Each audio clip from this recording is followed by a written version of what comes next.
Bonjour à tous et bienvenue sur la chaîne Petit Jab.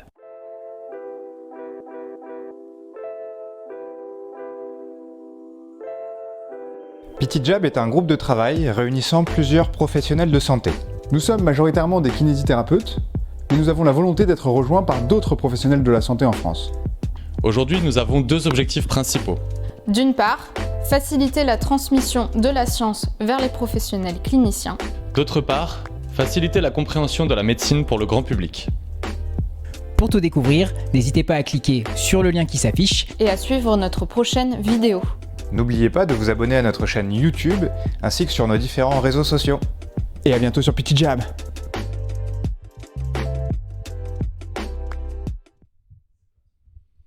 Bonsoir à tous.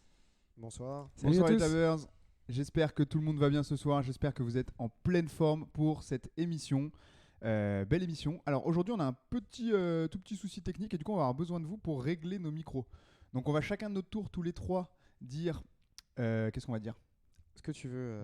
Bonsoir les Jabbers. Et vous allez nous dire si c'est trop fort ou pas assez fort. Ok ? Je commence. Bonsoir les Jabbers. Bonsoir les Jabbers. Bonsoir les Jabbers. Ok. Est-ce que c'est trop fort ? Est-ce que c'est pas assez fort ? Dites-nous dans le chat. En attendant, on va commencer sur la présentation de l'équipe d'aujourd'hui. On a Guéno qui nous rejoint. Là, c'est ta première cette saison ou tu en as déjà fait une ? C'est la première cette saison. Première Première de cette saison. 2022, ouais. Eh ben bienvenue à toi. Comment vas-tu ? Merci Piu, ça va très bien, très bien. De retour sur Petit Jab, ça fait plaisir. Nickel. Ça fait très plaisir de t'accueillir. Ça fait très plaisir de t'accueillir sur le plateau. Et on a un invité de marque aujourd'hui, n'est-ce pas ? Pas très fort, on dit dans le chat. Pour qui pas très fort, Zala ? Il faut que tu nous dises. On peut faire un peu plus fort, surtout pour le troisième micro. Ok, c'est bien, merci. Heureusement que vous êtes là, les techniciens.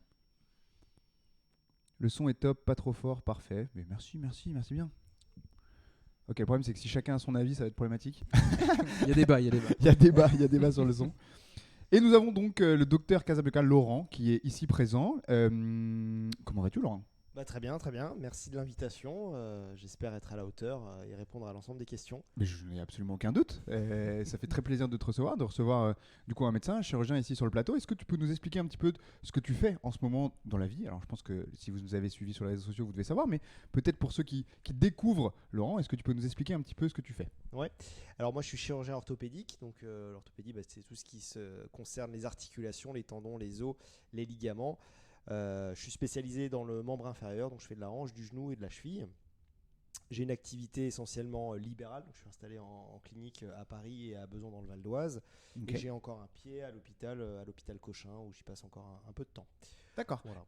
Et du coup, tu opères aussi dans le clinique privée et à l'hôpital, c'est ça ? Exactement. Dans plusieurs endroits. J'ai une activité de consultation et aussi une activité opératoire au bloc opératoire. Ok, d'accord, très bien. Et du coup, des chevilles aussi ?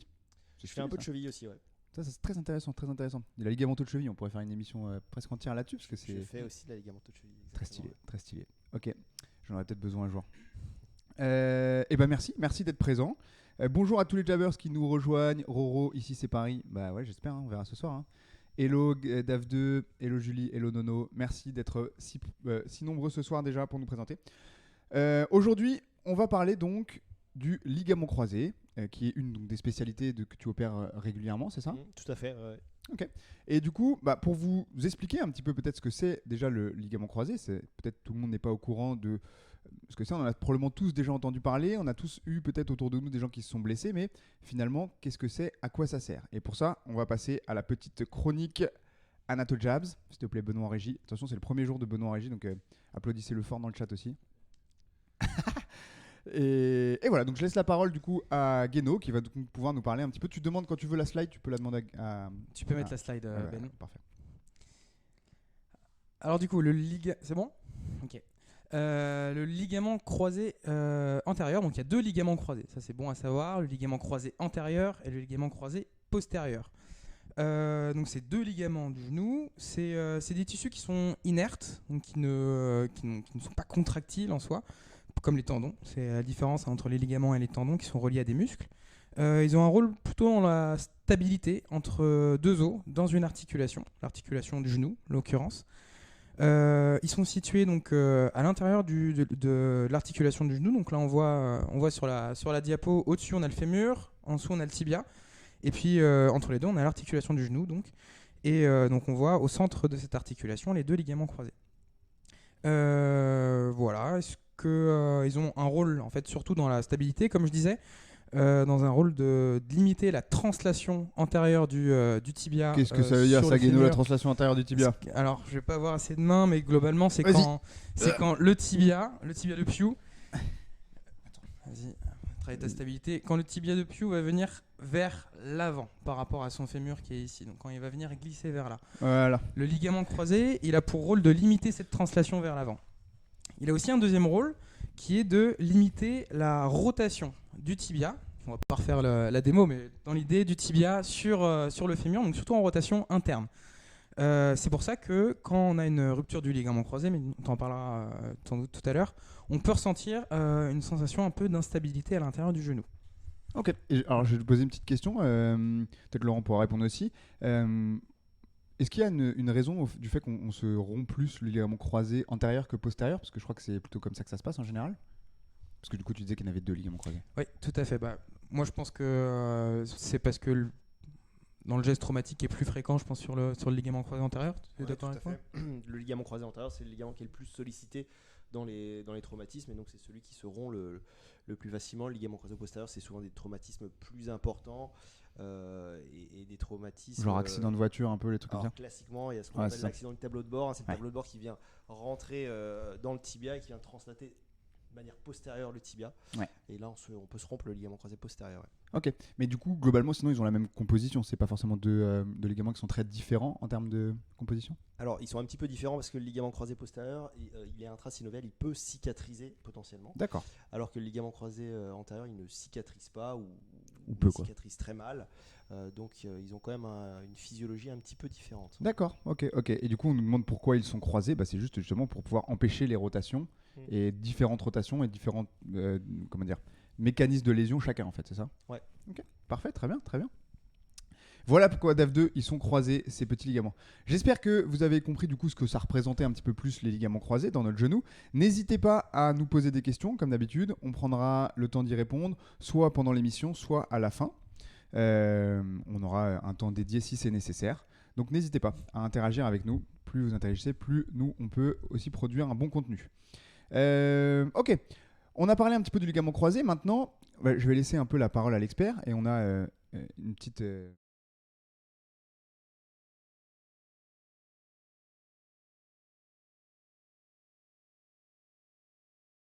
On peut s'abîmer. Donc ce LCA, qu'est-ce qui va faire qu'on s'abîme le ligament croisé antérieur? On l'appellera peut-être LCA pendant l'émission.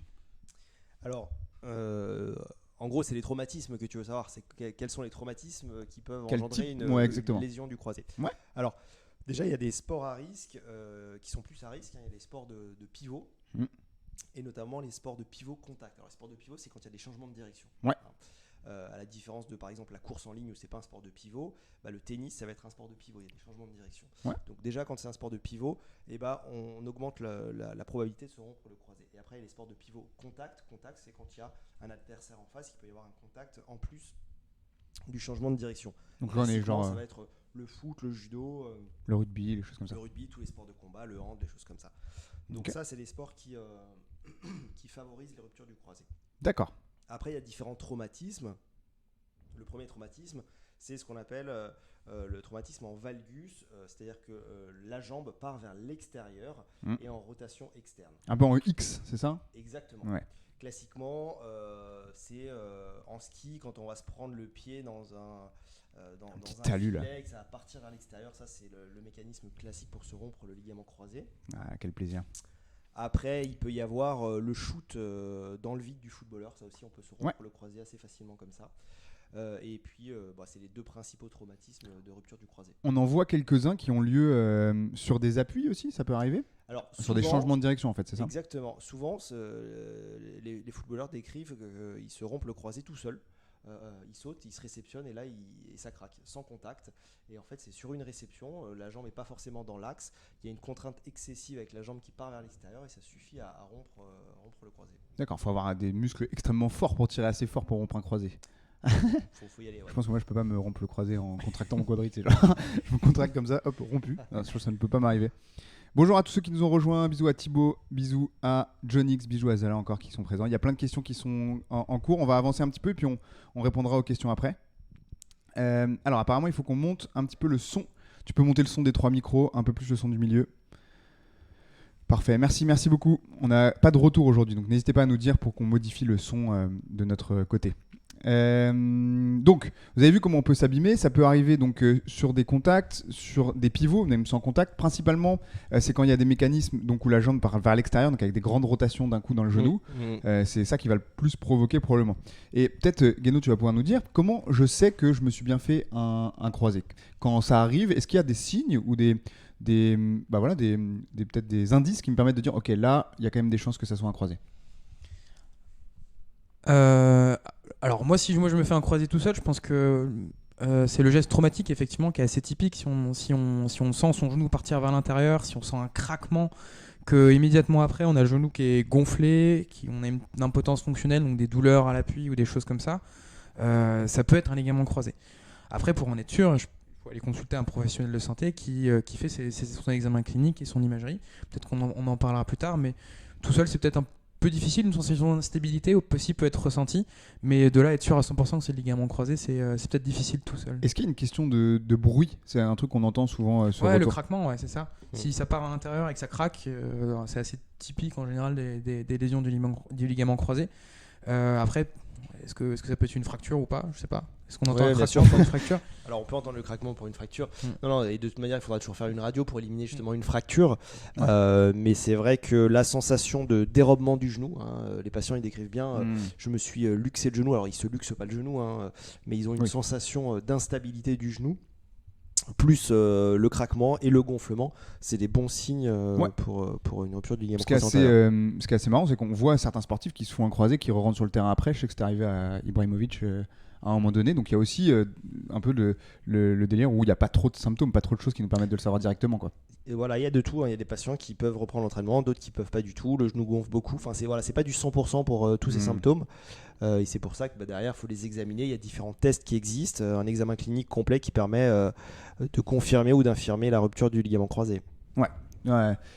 Tu fais quelques tests, du coup, ça peut t'arriver, toi, de faire quelques tests de terrain? Je sais pas si tu as déjà pris en charge des équipes. Non, moi, j'ai pas d'équipe en charge. Après, les signes classiques d'une lésion du ligament croisé, c'est le signe de Lachman qui est bien connu, qui est en fait on vient tester en fait le ligament dans toutes ses composantes de la stabilité qu'on a décrit tout à l'heure. Donc sur la translation antérieure, on vient tirer sur le tibia et puis on voit que si ça va trop loin, c'est que vraisemblablement le ligament croisé est plus fonctionnel, quoi. Et les tests aussi de rotation, où on vient essayer de forcer la rotation interne et voir si ça subluxe un petit peu le plateau tibial. Et puis après, d'autres tests globalement un petit peu plus combinés. Je sais pas si tu es d'accord avec moi sur cela. Tout à fait. Déjà, voilà, il y a effectivement le test de Lachman. On vient, comme tu l'as dit, translater le tibia vers l'avant. Et quand on a un ligament croisé compétent, et le tibia s'arrête brutalement, de manière brusque. On ressent l'arrêt sec. Et ça montre que le ligament croisé est fonctionnel. Et quand on s'est rompu le ligament croisé antérieur, on a un arrêt qui est mou, plus ou moins mou. Alors souvent, on met mou, 1 croix, 2 croix, 3 croix. Ouais. On va qualifier l'arrêt un peu. Voilà, et donc en cas de rupture d'arrêt mou, ça confirme la rupture du ligament croisé antérieur. Après, il y a les tests du ressaut rotatoire, où là, on vient mettre la jambe vers l'extérieur avec de la rotation, et le fait de passer de l'extension à la flexion, et le plateau tibial se subluxe et ça fait ce qu'on appelle un ressaut rotatoire. C'est les deux principaux tests. Après, il y a le Leversing, qui est aussi un test pas mal. Alors là, c'est un peu plus compliqué, mais voilà, c'est un troisième test qui est aussi très, très sensible et très spécifique d'une rupture du ligament croisé antérieur. Et du coup, qu'en est-il de l'imagerie dans tout ça? Est-ce que c'est quelque chose qui est nécessaire pour aller diagnostiquer? Est-ce qu'on la pratique dans tous les cas? Alors, on la pratique dans tous les cas, oui. Elle n'est pas nécessaire pour faire le diagnostic d'une rupture du ligament croisé antérieur. La rupture du ligament croisé antérieur, le diagnostic est clinique. C'est-à-dire qu'on le fait à travers les tests, et c'est comme ça qu'on confirme la rupture du ligament. Et pourquoi est-ce qu'on le fait systématiquement? En fait, c'est pour rechercher des lésions associées à cette rupture du ligament croisé antérieur. Classiquement, c'est des lésions méniscales. On va rechercher des fissures méniscales, voire des anses de saut méniscales, c'est-à-dire des ménisques qui sont complètement déchirés. On peut aussi rechercher des lésions cartilagineuses qui peuvent survenir. Et enfin, des lésions... Voire même des fractures si vraiment... Voilà, des fractures aussi. Des fois, on a des petites impactions osseuses qui ne sont pas vraiment des fractures, mais qu'on voit à l'IRM. On peut aussi avoir des lésions combinées avec des ruptures tendineuses. On peut très bien se faire un ligament croisé, plus une rupture du tendon rotulien, des choses comme ça. Ouais, même d'autres ligaments qui sont sur les côtés, parce qu'on a aussi d'autres ligaments dans le genou qui sont latéraux plutôt, et qui eux aussi peuvent être lésés lors d'entorse si le mécanisme est un peu trop important, quoi. Ouais. Ok, très intéressant. Donc il y a pas mal de questions qui arrivent, c'est beaucoup de questions sur le traitement. Donc on y viendra un petit peu plus tard. Et on a une question de CCVT, ligament croisé, c'est devant ou derrière le genou ou sur les côtés. Alors on y a répondu un petit peu au début, c'est vraiment dans le genou, c'est au milieu du genou. D'ailleurs c'est pour ça qu'on l'appelle le pivot du genou, globalement. Pivot central. Pivot central, c'est vraiment au milieu du genou. Alors, donc maintenant que je sais que je me suis fait un LCA potentiellement, qu'on a eu des stratégies qui m'ont permis de douter de ça, d'avoir des imageries qui nous aident à diagnostiquer correctement ou en tout cas à voir s'il y a des lésions associées, qu'est-ce que je peux mettre en place ? Qu'est-ce que on peut mettre comme type de traitement du coup ? Donc là, tu as vu un spécialiste qui t'a examiné, qui t'a dit qu'il y avait une rupture du croisé, il t'a prescrit une IRM, tu as fait l'IRM, tu l'as revu, donc il a vu qu'il n'y avait pas d'autres lésions associées. Donc pour une lésion isolée du ligament croisé, faut commencer par faire de la rééducation. Parce qu'au début, le genou gonfle beaucoup, souvent il est raide, le patient a du mal à appuyer sur cette jambe, à la plier. Donc en fait, il faut aller voir un kiné, il faut commencer avant tout. Bien sûr, il faut commencer une rééducation. Alors c'est important de glacer au début et puis voilà, commencer les séances de rééducation pour retrouver une bonne flexion notamment du genou. Ouais, Guéno, peut-être tu peux nous parler un peu de l'importance justement de ce préopératoire, s'il y a une opération après qui arrive potentiellement. Ouais, en préopératoire, typiquement on va essayer de retrouver un genou qui est mobile et sec. Ça, c'est vraiment souvent les demandes des chirurgiens, d'avoir un genou qui n'a pas de gonflement, qui est bien sec, s'il y a une indication opératoire, une date opératoire qui est faite. Et d'aider le patient à retrouver une vie normale en fait assez rapidement, qu'il puisse retrouver ses activités de la vie quotidienne, son job, qu'il puisse conduire, etc. sans avoir trop de soucis. Et aussi commencer graduellement à entreprendre un renforcement de ses muscles, parce que mine de rien, la petite lésion qu'il a eue, le gonflement, entraînait une faiblesse musculaire. Et lui redonner de la force avant l'opération, c'est vraisemblablement quelque chose qui va lui servir après l'opération, pour pas qu'il parte déjà déficitaire. Un autre truc qui paraît important, c'est aussi de pouvoir pendant tout ce temps préopératoire de rassurer le patient, un petit peu lui expliquer les derniers petits détails ou les questions qu'il peut avoir par rapport à la rééducation, par rapport à ce qu'il va faire, lui enseigner peut-être les premiers exercices, le béquillage, tout ce genre de choses qui peuvent aussi l'aider à l'accompagner dans une prise en charge optimale au vu de son opération. Ok, du coup on a déjà pas mal de choses à faire. Alors là on parle beaucoup d'opérations. Qu'est-ce qui, du coup tu vas pouvoir nous dire, qu'est-ce qui va définir si on opère ou on n'opère pas ? Parce que là on parlait de la rééducation préopératoire. Quel va être toi un peu les critères de choix, de décision ? Est-ce que j'opère ou est-ce que je n'opère pas ce patient en face de moi ? Alors il y a plusieurs critères. Déjà il y a l'âge. Les recommandations concrètement c'est en dessous de 25-30 ans, on est en faveur d'une reconstruction du ligament pour justement stabiliser ce genou et éviter qu'il y ait des accidents soit d'instabilité vraie, soit de micro-instabilité qui peuvent à la longue abîmer les ménisques. Donc voilà. En plus de ça, il y a le sport pratiqué. C'est-à-dire qu'une personne qui n'est pas du tout sportive, on va lui dire de se rééduquer. Et puis souvent, ça peut passer avec un peu de renforcement musculaire. Le genou est stable. Et puis, on n'a pas besoin de passer par une solution chirurgicale. Après, par contre, s'il fait des sports de pivot, foot, ski, rugby, choses comme ça, judo, oui, la solution chirurgicale pour le stabiliser paraît logique. Après, il y a aussi le métier. Il y a des policiers, ils doivent courir sur le terrain. Ils ont besoin d'avoir un genou stable. C'est pas comme le comptable qui est derrière un bureau et qui va moins besoin peut-être. Après, sur les lésions, s'il y a des lésions associées, des fois ça peut pousser à la chirurgie. C'est-à-dire que s'il y a un ligament croisé rompu et qu'il y a une lésion méniscale, si la lésion méniscale est suturable et réparable, ça la littérature a bien prouvé qu'il fallait réparer le ligament croisé antérieur en même temps que la suture. C'est-à-dire que si on fait juste la suture du ménisque sans réparer le ligament croisé, la suture ne tient pas. Donc voilà, certaines lésions associées peuvent aussi pousser à une réparation méniscale. À orienter plus vers la chirurgie ligamentaire. La semaine dernière, on a fait justement une émission sur le ménisque et on discutait un peu. Parfois, ça peut arriver que tu fasses une arthroscopie, que tu saches pas trop ce qui se passe au niveau du ménisque et de prendre des décisions un peu pendant l'opération de ce que tu vas mettre en place sur le ménisque justement. Tout à fait. Des fois, on rentre dans le genou, donc on part pour réparer le ligament croisé antérieur. On se rend compte qu'il y a une lésion méniscale. Donc on la répare avec des encres et puis on informe le patient à la fin de l'intervention, voilà, on a trouvé une lésion méniscale qui était réparable, donc on l'a suturé. Ça change un petit peu la rééducation, notamment sur la flexion. On va limiter un petit peu la flexion pour que ça tire pas trop sur cette suture méniscale, mais on peut être amené à prendre des décisions au moment de l'intervention. Ouais, carrément. On a prévu quelques petites images peut-être de la chirurgie en elle-même. Alors tu peux mettre la A7.1, je pense que c'est ok, ça va apparaître dans quelques instants. Guéno, tu vas peut-être pouvoir prendre la parole là-dessus. En fait, il y avait une question intéressante qui a été posée dans le chat. C'est est-ce que ça sert à quelque chose de pas bouger son genou pour guérir le ligament croisé? Très bonne question ça. Alors non, ça sert à rien. Et d'ailleurs, souvent, après une entorse, les urgentistes ils vont immobiliser le genou, mais avec une attelle en extension. Et c'est surtout à visée antalgique. Et tu le disais tout à l'heure, il y a une perte de masse musculaire qui est très importante. Et souvent, c'est lié à cette attelle qui est portée dans les premiers jours, premières semaines du traumatisme, et où il y a une fonte musculaire importante. C'est plutôt délétère en fait, d'immobiliser. C'est plutôt délétère. Après, dans les premiers jours, ça peut être douloureux. Donc c'est vrai que le patient, il aime bien avoir le genou un peu bloqué, ça le rassure, ça dégonfle. Ce que je veux dire, c'est rassurant aussi, même de pouvoir poser le pied par terre. Nous, quand on les voit arriver en consultation à 3 semaines du traumatisme avec une IRM, la première chose qu'on leur dit, c'est faut arrêter l'attelle en extension, il faut recommencer à plier ce genou. Il faut commencer un renforcement musculaire. Donc non, il n'y a pas d'intérêt à bloquer le genou. Quand il y a des lésions ligamentaires, notamment du plan interne, tu disais qu'il y avait des lésions associées, là, pour le coup, on peut mettre ce qu'on appelle une attelle articulée qui permet de plier le genou, mais qui évite au genou de bâiller dans le plan frontal, pour que ce plan interne puisse cicatriser. Sur les côtés en fait. Que du coup ça évite qu'ici il y ait de la contrainte trop importante qui soit posée. Ça évite que la jambe parte sur l'intérieur ou sur l'extérieur, mais ça te permet d'étendre et de plier le genou correctement. Parce que ce ligament-là, il peut cicatriser. Le ligament interne, il peut cicatriser tout à fait. Et du coup, on dit là-dessus justement, c'est que le ligament croisé antérieur, lui, il y a peu de chances qu'il cicatrise, même si j'immobilise ou que j'immobilise pas ou quoi. Alors je sais qu'il y a quelques études qui commencent à sortir qui montrent un peu de peut-être potentiellement que ça pourrait arriver, mais en fait, les conditions sont difficiles. On se rend compte que quand c'est pas une cicatrisation physiologique du ligament, souvent en fait il se rompt, il vient se poser sur le ligament croisé postérieur. Peut-être on va voir un peu d'anatomie tout à l'heure.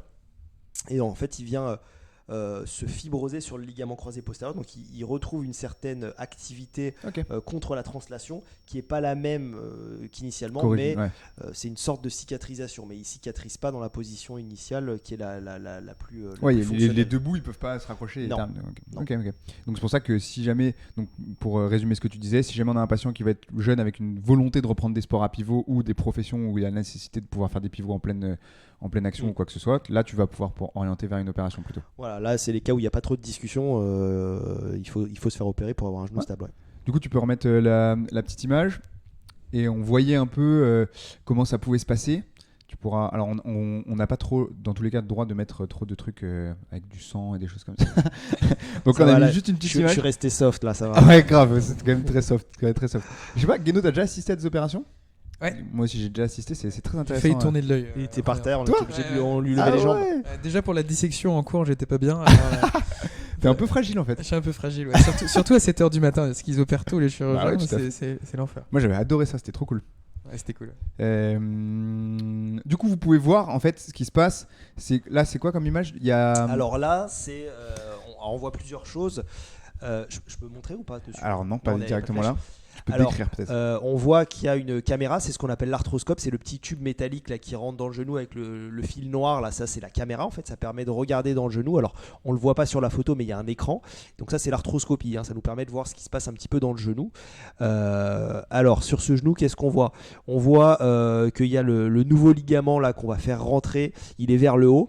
C'est la petite bande de viande au-dessus là. C'est la petite bande de viande au-dessus exactement, avec les deux fils, un fil au-dessus, un fil en dessous, et donc ce ligament il va se retrouver dans le genou en lieu et place de l'ancien ligament.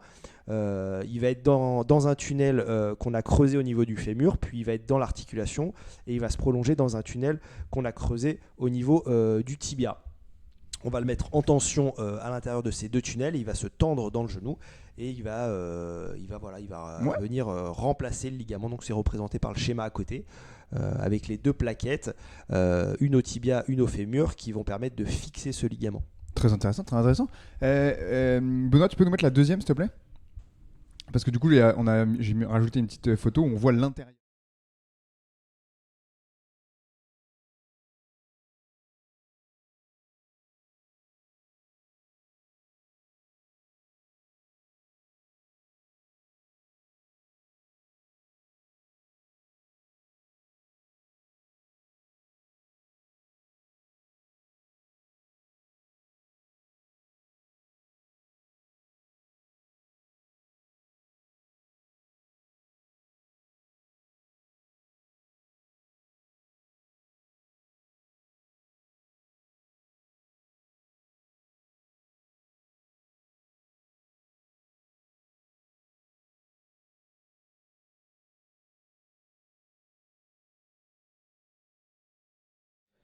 Remets live, c'est ok. C'est bon, excusez-nous. Il y a du son. Il y a du son. Alors, Pas de souci. du coup, donc ça, c'est une image d'arthroscopie. Bon, elle sera pas à l'écran, mais. Elle sera pas à l'écran. Parce qu'il n'y a pas le son sur la diapo. Et donc là, en fait, ce qu'on voyait, c'est donc les deux fils au milieu du genou avec l'image à l'intérieur du genou. Donc, c'est quelque chose. Voilà, il n'y a pas de sang en fait en arthroscopie. Ouais. On gonfle un garrot qui est à la racine de la cuisse, à la base de la cuisse, et ce garrot, donc c'est comme un brassard à tension, mais, un peu plus gros. Et ben ça vient se gonfler et ça permet qu'il n'y ait pas de sang au niveau du genou. Donc nous on travaille sur un genou, pas une goutte de sang. Donc c'est assez pratique. C'est confortable quoi. Voilà. Parce que quand ça saigne beaucoup, c'est difficile de Bah, voir. il faut imaginer si ça saigne sous arthroscopie, donc on remplit le genou avec de l'eau. Si on met du sang, on voit plus c'est rien. rouge quoi. On voit plus rien. Ok, très intéressant. Et du coup, on a une question. On va y revenir. C'est est-ce qu'on peut mettre du coup, qu'est-ce qu'on met comme implant? Est-ce qu'on peut mettre de l'artificiel? Est-ce qu'il existe de ligament artificiel ou qu'est-ce que tu vas utiliser toi comme méthode? Qu'est-ce qui va remplacer le ligament croisé en fait? Alors, pour le ligament croisé antérieur, on met pas d'artificiel. Pourquoi? Parce qu'on s'est rendu compte que ça marchait pas bien, que ça faisait des réactions aussi dans le genou, donc on a arrêté de mettre des ligaments artificiels. Par contre, pour le ligament croisé postérieur, on en parlait un petit peu tout à l'heure, on peut mettre des ligaments artificiels et ça vient servir de tuteur pour la cicatrisation du ligament croisé postérieur. C'est pour ça que je te disais que le ligament croisé postérieur peut cicatriser autour d'un ligament artificiel, alors que le ligament croisé antérieur, il ne cicatrise pas autour d'un ligament artificiel. Donc, qu'est-ce qu'on prend pour remplacer un ligament croisé antérieur? Alors, il y a plusieurs techniques qui existent. Là, ce qu'on a vu tout à l'heure sur la photo, c'est un ischio-jambier. On a pris un ischio-jambier qu'on vient replier 4 fois sur lui-même et qu'on vient mettre à l'intérieur du genou. Après, il y a d'autres techniques. On peut prendre un tendon rotulien, ce qu'on appelle la technique de Kaji ou Kenneth Jones. On peut prendre une partie du fascia lata, qui est le fascia sur la partie externe de la cuisse. Et on peut aussi prendre une partie du tendon quadricipital. Du coup, vous voyez, il y a plein de manières. En fait, vous pouvez prélever. On prélève sur soi-même, hein. Sur la personne que tu vas opérer, c'est sur elle que tu prélèves. Alors voilà, on essaye de prélever sur la personne et du même côté. Alors des fois, on n'a pas le choix, on est obligé de prendre de l'autre côté. C'est quand même rare.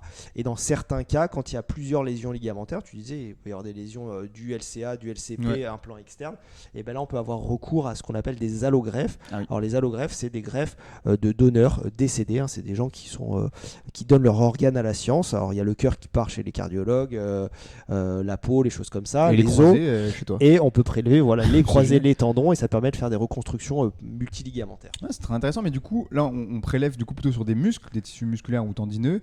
Qu'est-ce qui va faire que ça va devenir un ligament après? Parce qu'on veut le faire devenir un ligament. C'est une très bonne question. Effectivement, il y a une ligamentisation, c'est-à-dire que le corps humain est bien fait. Et on met un tendon en lieu et place d'un ligament, et ça devient progressivement un ligament. Alors ça met plusieurs semaines, plusieurs mois. C'est quelque chose de progressif, mais ça reprend la structure d'un ligament. Ok, du coup, c'est même plusieurs années parfois pour de la ligamentisation. Voilà, ça peut prendre plus ou moins de temps, ça dépend du type de greffe. Ok, très intéressant tout ça. Donc c'est quelque chose qu'on fait depuis assez longtemps. J'ai aucune idée de quand est-ce qu'on a commencé à faire des ligamentoplasties. Alors on a commencé il y a plusieurs dizaines d'années, je dirais plus de 30 ans. Alors au début, ce qu'on faisait, c'est qu'on les faisait à ciel ouvert, c'est-à-dire qu'on ne faisait pas sous arthroscopie. On ouvrait le genou et puis on mettait le ligament à l'intérieur. Alors, il y a différentes techniques, et puis progressivement on a évolué, on a pris des ligaments plus que d'autres parce qu'on s'est rendu compte que ça marchait mieux. Et puis avec l'essor de l'arthroscopie, ça a révolutionné le post-opératoire des patients. C'est-à-dire qu'au lieu de faire une grande incision et d'ouvrir le genou en deux, on faisait des petites incisions. Et les patients récupéraient beaucoup plus vite. Alors au début c'était quelques jours d'hospitalisation, mais actuellement les reconstructions du ligament croisé antérieur, ça se fait en ambulatoire, c'est-à-dire que le patient il rentre le matin, il sort dans l'après-midi et il va chez lui, quoi. Et puis le lendemain il est chez nous. Voilà. On le laisse de 3 jours de récupération. En général, même nous on leur laisse aussi quelques jours un peu. Peut-être Guéno, tu peux nous dire un peu ce qui peut se passer justement après une opération. Est-ce qu'il y a des conseils à avoir rapidement après une opération, globalement, nous, on les lève tout de suite, on les lève le jour même, on leur fait appuyer sur le genou, en respectant la douleur bien évidemment, et s'il y a des anesthésies ou des choses comme ça, on leur fait pas appuyer dessus bien sûr, mais on les fait déambuler, on les fait marcher dès les premiers jours post-opératoires, et puis on leur apprend quelques exercices qui ont pour but de réveiller le quadriceps, qui ont pour but d'activer ce muscle-là, pour que vite ils puissent reprendre une marche normale et un genou qui soit le plus actif possible. Dans les premiers jours, on va aussi préconiser de glacer régulièrement, de mettre les jambes en l'air, parfois d'essayer de montrer quelques petits mouvements de mobilisation légers juste pour venir un petit peu mécaniser la région sans provoquer trop de douleur. et puis de bouger un petit peu les articulations du dessus et du dessous tranquillement, juste pour rester actif. Mais globalement, c'est les conseils qu'on donne en post-opératoire immédiat. Puis comment faire la telle, etc. Ouais. Puis après, rapidement et graduellement, une fois que ça va mieux, une fois que le phénomène inflammatoire et post-opératoire est passé, on va les amener petit à petit vers une activité de plus en plus importante et de plus en plus exigeante fonctionnellement et musculairement, pour les amener vers la marche sans béquille, puis petit à petit la course à pied, les sports pivots, puis le retour au sport et à la compétition si ce sont des sportifs. Ouais, carrément. Et moi, je pense que c'est important de le dire, le post-opératoire immédiat, il est quand même globalement assez dur en général. Il peut y avoir pas mal de douleurs, c'est pas forcément, on bouge pas très bien. Ça pique pendant une semaine. Ouais, je crois qu'il y a toujours Ouais. une petite semaine un peu dure. Il y a une semaine où il faut prévoir de rester tranquille à la maison, Ouais, à c'est regarder ça. des séries de Netflix avec une poche de glace sur le genou. Ce qui est tout bonnement très sympa aussi. Voilà. Si on fait ça, ça se passe bien. Mais c'est vrai que les patients qui veulent être actifs le lendemain, le surlendemain, qui béquillent dans tout leur appartement, qui vont faire. Voilà, souvent, il y a un pic douloureux, un rebond Ouais. douloureux qu'on arrive à calmer avec les antalgiques. Mais voilà, le mieux, c'est le patient qui reste au calme les 3-4 premiers jours chez lui avec une poche de glace sur le genou. Ouais. Ouais, je pense qu'on est tous assez d'accord ici. Ouais. C'est qu'il y a une semaine, il faut vraiment être plutôt dans du contrôle de ce qui se passe, vérifier qu'il n'y ait pas de soucis, être sûr qu'on diminue petit à petit la douleur pour pouvoir après faire une remise en charge progressive et réavancer après vers toute la rééducation, quoi. Ok, c'est intéressant. Il y a une petite question qui était cool, je trouve. C'est est-ce que ça peut arriver à des enfants ou des bébés? Alors, des bébés, je pourrais pas te dire, mais je pense pas parce qu'ils sollicitent pas leur ligament croisé comme on le sollicite Je pense nous. pas, je pense pas. Des Grand tacle du bébé de 6 Ouais, mois, genre. non. Enfin, en tout cas, ça c'est À la jamais vu. crèche, c'est. Et encore, faudrait qu'il se plaigne d'instabilité de son genou. Ouais, ça- Faudrait qu'il arrive à le dire. Par contre, sur les enfants, oui, ça se voit. Alors, ce qui se voit un peu plus sur les enfants, c'est que en fait, les enfants, ils ont des ligaments assez forts et des os assez fragiles. Ouais. Et donc, ils ont plutôt tendance à s'arracher l'insertion du ligament, D'accord. notamment les épines tibiales. En fait, c'est l'insertion tibiale Ouais. du ligament croisé. Bah, au lieu de se rompre Au en plein milieu, milieu du ligament, et bah, eux, ils vont rompre l'attache osseuse du ligament. Ah ouais, c'est génial ça. Et donc, on va avoir génial. Ouais, Ouais, pas trop. Pas trop génial. on va avoir un arrachement des épines tibiales et alors il y a des indications chirurgicales si vraiment l'épine tibiale est très déplacée. Souvent elle est moyennement déplacée, on immobilise le genou et ça finit par bien cicatriser. Ouais. Ok, d'accord. Donc je pensais que justement, voilà, c'est intéressant ce que tu dis. Sur les enfants, j'avais lu qu'il n'y avait pas de déchirure du ligament en lui-même. Et en fait, ce qui va se passer, c'est que la force, elle va être transmise directement sur l'insertion, quoi. Ok. Bah, D'accord. d'ailleurs dans les entorses de cheville c'est aussi ce qui se passe chez les enfants, ils ont plutôt tendance à s'arracher, À faire des arrachements des avulsions osseuses plutôt qu'à se rompre les ligaments. Ouais. Ok. Est-ce que après, du coup, je me suis fait, il y a eu une question qui a été posée, que je me suis fait opérer. Est-ce que je garde une zone de fragilité après pendant longtemps? Est-ce que après, je peux arriver à terme à avoir un genou comme avant, voire le même que l'autre côté, aussi fort? Alors aussi fort, on n'arrive pas forcément à faire aussi bien que Dame Nature. Concrètement, c'est un genou qui va rester fragile et surtout qui va nécessiter un renforcement musculaire important pour pouvoir reprendre l'ensemble des sports. Tu disais reprendre les sports de pivot. Oui, c'est tout à fait possible après une reconstruction du ligament croisé et c'est ce qu'on espère pour le patient, mais il faut qu'il ait fait un renforcement musculaire très important des quadriceps et des ischio-jambiers pour protéger la nouvelle plastie. Je sais pas si tu leur dis, mais concrètement, un footballeur, après s'être rompu le ligament croisé, il reprend pas le foot avant 8-9 mois. Quoi. Ouais, Et au prix d'une rééducation bien faite. Ouais, on leur laisse du temps. Et puis même au-delà du délai pur, c'est que il y a des critères fonctionnels et de force à remplir avant d'autoriser le retour au sport pivot. C'est que s'il attend juste 9 mois et qu'il reste juste dans son canapé, vraisemblablement il sera pas prêt à retourner au foot à 9 mois, quoi. Ouais, donc il y a des tests, effectivement, on met le patient sur une machine, il vient pousser la jambe vers l'avant, vers l'arrière, et puis on compare avec le côté qui n'a pas été opéré pour voir s'il a récupéré suffisamment de force musculaire pour lui dire ok c'est bon là tu peux retourner sur le terrain sans risquer de recasser ton ligament. Ouais, on sait que le meilleur critère, la meilleure chose qui est corrélée à pas de récidive, c'est le temps. Plus le temps passe, moins on a de chances de se faire des récidives. Bah c'est vrai. Et en plus plus le temps passe et aussi plus l'activité physique aussi diminue un petit peu. C'est-à-dire que entre un jeune homme de 30 ans qui est très actif et voilà. Comme Guéno. Voilà. Très actif. très Et actif. quelqu'un de 45 ans, il fait moins de sport forcément. Peut-être Donc, aussi, c'est vrai que c'est ils seront des aussi moins facteurs croisés. qui forcément entrent en compte. Ok, très intéressant. Guéno, est-ce que tu peux nous parler un peu des enjeux un peu de ce traitement du LCA? Pourquoi c'est important de quand même y porter son intention? sur la chirurgie. Ouais, à le traiter. Pourquoi À le c'est traiter. important de prendre en charge en fait les LCR? C'est important parce que ça entraîne quand même une gêne fonctionnelle. Je pense que ça empêche certains patients d'avoir une activité sportive et physique normale, enfin du moins antérieure à ce qu'ils avaient antérieurement. Et vraisemblablement, s'il y a une instabilité vraie et gênante, ça peut entraîner des lésions ligamentaires ou osseuses ou méniscales associées. Je ne sais pas si tu es d'accord avec moi, on a déjà un peu abordé le sujet, Laurent. Ouais, tout à fait. Et à long terme, peut-être qu'il y a aussi des choses qui vont changer si jamais on se fait opérer ou pas opérer. Enfin, en tout cas, si on le traite ou on le traite pas.